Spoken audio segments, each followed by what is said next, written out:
අපි අද කතා කරන්න යන්නේ ස්ලෝව් ලෙපඩ් ගැන. එහෙම නැත්නම් ගොඩක් අය දන්නේ නැති හිමදිවියා ගැන. ඉතින් ස්ලෝව් ලෙපඩ් එහෙම නැත්නම් හිමදිවියා ශ්‍රී ලංකාවේ සත්වෝද්‍යානවලවත් දක්නට ලැබෙන්නේ නැති జాතියක්. ඉතින් මේ සත්තු දකින්නම නම් දක්නට ලැබෙන්නේ YouTube හරහා වීඩියෝ හරහා පමණයි. මේ සත්තු ශ්‍රී ලංකාවේ වායුගෝලයට ඊතරම් හුරු කමක් දක්වන්නේ නැහැ. සරලවම කියනවා නම් මේගොල්ලෝ අපේ උෂ්ණත්වයට ඔරොත්තු දෙන්නේ නැහැ. මේගොල්ලෝ ගොඩක් වෙලාවට සීතල උෂ්ණත්වයක තමයි ඉන්නේ. ඒකයි මෙයාට හිමදිවියා එහෙම නැත්නම් ස්ලෝව් ලෙපඩ් කියලා කියන්නේ. ඉතින් මේක විතර දැනන් හරියන්නේ නැහනේ. මෙයා ගැන කතා කරනවා නම් අපි මෙයාගේ සවිස්තරාත්මක විස්තරයකට යන්න ඕන. එහෙම නැත්නම් අපි වීඩියෝ එක ඇතුළට යන්න ඕන. ඊට කලින් අපේ channel එක subscribe කරලා ඊට හැප තියෙන bell notification එකත් click කරන්න අමතක කරන්න එපා.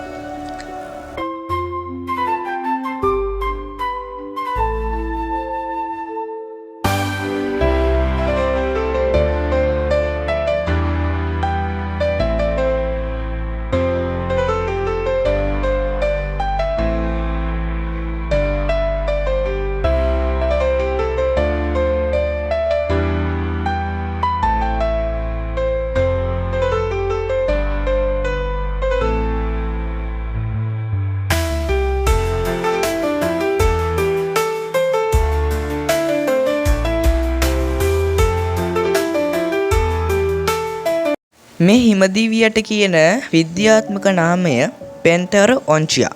කොටියා පූසා වගේ මේ හිමදිවියත් ෆිල්ලිඩේ ෆැමිලි එකට තමයි අයත් වෙන්නේ. ඉතින් ෆිල්ලිඩේ එහෙම නැත්නම් බලල් පවුල කොහොමද පරිණාමය වුනේ? ඒගොල්ලන්ගෙන් ආපු මුල්ම වර්ගය මොකද්ද කියලා සවිස්තරාත්මකව මම වීඩියෝ එකක් කරා 2025 ඔක්තෝබර් 16 වෙනිදා. ඉතින් ඔයාට මේ channel එකකින් ඒක බලන්න පුළුවන්. එහෙම නැත්නම් YouTube search bar එකට ගිහිල්ලා ඔයාට පුළුවන් පූසන්ගේ පරිණාමය කියලා search කරලා මගේ මිහින් education වීඩියෝ එක ගන්න. ඒකෙදි මම ෆිල්ඩී ගැන හොඳට පැහැදිලි කරලා දෙනවා. ජානමය අධ්‍යයන වලින් පෙනී යන්නේ හිමදිවියන් අනෙකුත් විශාල බලලුන්ට වඩා කොටියන්ට සමීප සම්බන්ධ වන බවයි. හිමදිවියාගේ සහ කොටියාගේ පොදු මුතුන් මිත්තන් වසර මිලියන 3.9කට පමණ පෙර අනෙකුත් විශාල බලලුන් වෙන් වූ බවත් හිමදිවියන් සහ කොටි පරම්පරාවන් වසර මිලියන 3.2කට පමණ පෙර අපසරණය වූ බවත් ඇස්තමේන්තු කර තියෙනවා. සම්බන්ධ විය හැකි වඳ වී ගිය පෙන්තෑරා විශේෂයක් තමයි මේ ටිබේටයි කියලා කියන්නේ.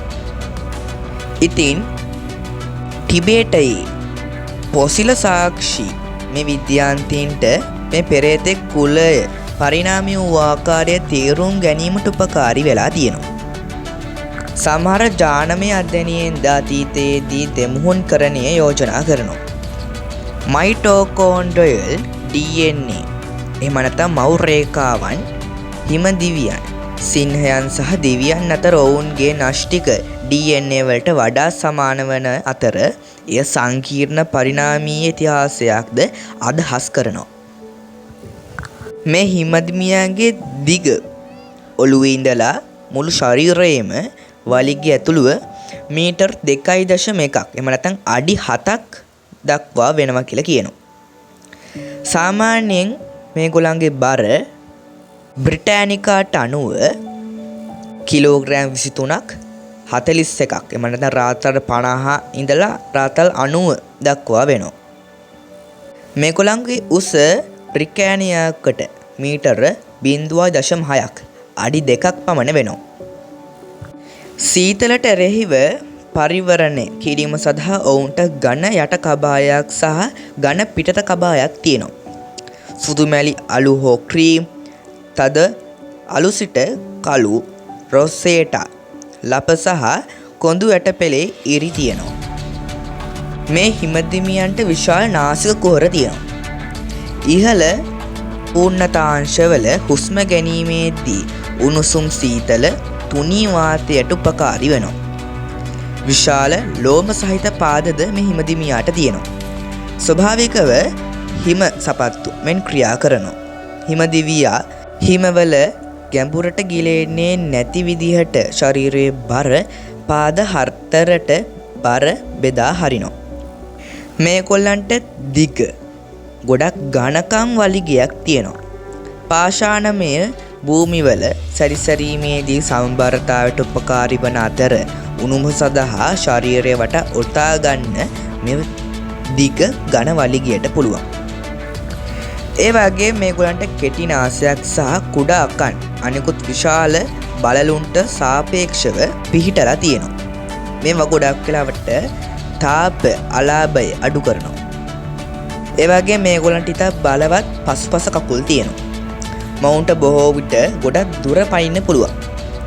ජාතික භූගෝලීය විද්‍යාව පවසන්නේ අඩි 50ක් අඩි 15ක් මීටර් දක්වා මේගොල්ලන්ට පනින්න පුළුවන් කියලා. ඔවුන් බෑවුම් සහිත පාෂාණමය භූමි ප්‍රදේශවල ඉතා කඩිසරයි. කඳුකර ජීවිතයට මේගොල්ලෝ ගොඩක් පරිපූර්ණයි. මේගොල්ලෝ එහෙම නැත්නම් හිමදිවියන් මධ්‍යම සහ දකුණු ආසියාවේ කඳුකර ප්‍රදේශවල ජීවත් වෙනවා.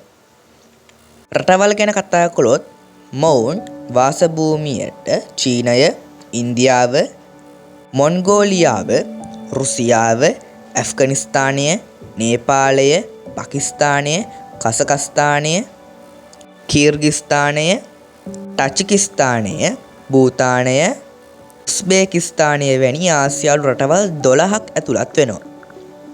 මේගොල්ලෝ ඉන්න උන්නතාංශය ගැන කතා කරොත් හිමාලයේ ඔවුන් සාමාන්‍ය මුහුදු මට්ටමේ සිට මීටර් 3000ක් 5400ක උසින් දක්නට ලැබෙනවා. ඒකයි මේගොල්ලෝ ලංකාවේ නැත්තේ. භූමි ප්‍රදේශය ගැන කතා කරොත් ඔවුන් කැඩුණු පාෂාණමය භූමි ප්‍රදේශවලට වැඩි කැමැත්තක් දක්වනවා. කඳු බෑවුම්, මිටියාවන් සහ පිටාර් ගැලීම් එමගින් ගොදුරු අල්ලා ගැනීමට ආවරණයක් ලබා දෙනවා. ගොදුරු මත පදනම්ව ප්‍රමාණය බොහෝ සෙයින් වෙනස් වෙනවා. ගොදුරු බහුල ප්‍රදේශවල ඔවුන්ගේ භූමි ප්‍රදේශය 30ක් 65 කිලෝමීටර් ඝන විය හැකිය. ඔවුන් ගොදුරු ඇති ප්‍රදේශවල ඔවුන්ගේ නිජබිම් පරාසය 1000 කිලෝමීටර් ඝන ඉක්ම විය හැකිය. ඔවුන් ඉතා දැඩි ලෙස භෞමික නොවී සමහර විශාල බලුන්ට වඩා අඩු. නමුත් පිරිමි ගැහැණු සතුන් සමග අතිචාදනය වන පරාසයක් තියෙනවා. හිමදිවියන් එක් අර්ථයකින් සංචාරකීන් වන අතර ඔවුන්ගේ භූමිය හරහා ගමන් කරයි. බොහෝ විට කඳු වැටි දිගේ සහ ඔවුන්ගේ හොඳම නිරීක්ෂණ ස්ථාන ලබා දෙන ඇඳ ඇතිරිලි ස්ථාන තෝරා ගනී. හිමදිවියන් ගොඩක් වෙලාවට අඩුවීම සහ හවස් කාලයේ ක්‍රියාශීලී වෙනවා. ඒ වගේම මේ සත්තු විශාල සමාජ කණ්ඩායම් සාදන්නෙත් නැහැ. ප්‍රධාන සමාජ අන්තර්ක්‍රියාව සිදුවන්නේ සංසර්ගය සමයේ වන අතර ගැහැණු සතුන් පැටවුන් තනිවම ඇති දැඩි කරනවා. මේගොල්ලෝ කන්නේ මොනවද කියලා ඔයගොල්ලෝ දන්නවනේ. මොවුන් මාංශ භක්ෂකීන් වෙනවා. ඒ වගේම මේගොල්ලෝ කන්නේ මොනවද කියලා ඇහුවොත් මේගොල්ලෝ නිල් බැටළුවන් එහෙම නැත්නම් බලර්ක්, අයිස්බෙක්ස්, මාමොට්, පිකාස්, හාවුන්, කුරුල්ලන් සහ සමහර විට ගෘහස්ත පණු සම්පත් පවා ආහාරයට ගන්නවා. ඒ වගේම මේගොල්ලෝ ගොඩක් බලවත්. Tamanට වඩා බොහෝ විශාල ගොදුරක් පවා අල්ලා ගැනීමට මේගොල්ලන්ට පුළුවන්. ඒ වගේ මේ සත්තුන්ගේ ගර්භණී කාලය සාමාන්‍යයෙන් දින 93ක් එහෙම නැත්නම් මාස 3ක් පමණ වෙනවා. පැටව ප්‍රමාණය ගැන ගත්තොත් ගැහැණු සතුන් සාමාන්‍යයෙන් පැටව 2ක් 4ක් දක්වා බිහි කරනවා. මේගොල්ලන්ගේ පැටව ඇති දැඩි කිරීම ගැන කතා කරොත් මව මාස 18ක් 24ක් කාලයක් තනිවම පැටව ඇති දැඩි කරනවා. ඒ වගේම ඒගොල්ලෝ Tamanගේ භූමිය, ඒගොල්ලන්ගේ ප්‍රදේශය සීරීම් සහ මල මුත්‍රා සහ මුත්‍රා මගින් සලකුණු කරනවා. ඒ වගේම මේගොල්ලන්ට කොච්චර කාලයක් ජීවත් වෙන්න පුළුවන්ද? Google වෙබ්සයිට් වලට අනුව මේගොල්ලෝ කැලෑවේ හරි වහල් භාවයේදී එහෙම නැත්නම් කැලෑවේදී හරි මේගොල්ලම කවුරු හරි කූඩුවේ දාලා ඇති කරොත් හරි මොවුන්ට කොහොම හරි අවුරුදු 21ක් දක්වා ජීවත් වෙන්න පුළුවන් කියලා සඳහන් වෙනවා. අවාසනාවට මේ හිමදිවියන් IUCN තත්වයකට අවධානමකට ලක් වෙලා තියෙනවා. ජනගහන ඇස්තමේන්තුව විදිහට වනයේ ඉතිරිව ඇති හිමදිවියන් 3920ත් 6390ත් අතර සංඛ්‍යාවක් ඉතිරි වෙලා තියෙනවා. ඒ කියන්නේ ගොඩක් පොඩි ප්‍රමාණයක් තමයි මේ ලෝකෙ හිමදිවියන් ඉතිරි වෙලා ඉන්නේ. ඔයගොල්ලෝ IUCN ගැන දන්නේ නැත්නම් පළවෙනි කමෙන්ට් කරන්න මම ඒ අදාළ IUCN කියන්නේ මොකක්ද කියලා සවිස්තරාත්මකව කියන්නම්. අවශ්‍ය නම් පළවෙනි කමෙන්ට් සෙක්ෂන් එකකින් ඒ ගැන සඳහන් කරන්න. මේගොල්ලෝ මේව අවධානමට ලක් වෙන්න මොනවාද තියෙන තර්ජන? දඩයම් කිරීම. මොවුන්ගේ ලෝම් සහ ශරීර කොටස් සඳහා මොවුන් දඩයම් කරනවා. මිනිස්සු සමග ගැටුම්. ඔවුන් සමහර විට පශු සම්පත් ගොදුරු කරගන්නා නිසා එඩේරුන් පලිගැනීමක් ලෙස ඔවුන්ව මරා දානවා. වාසස්ථාන අහිමිවීම සහ ඛණ්ඩනය.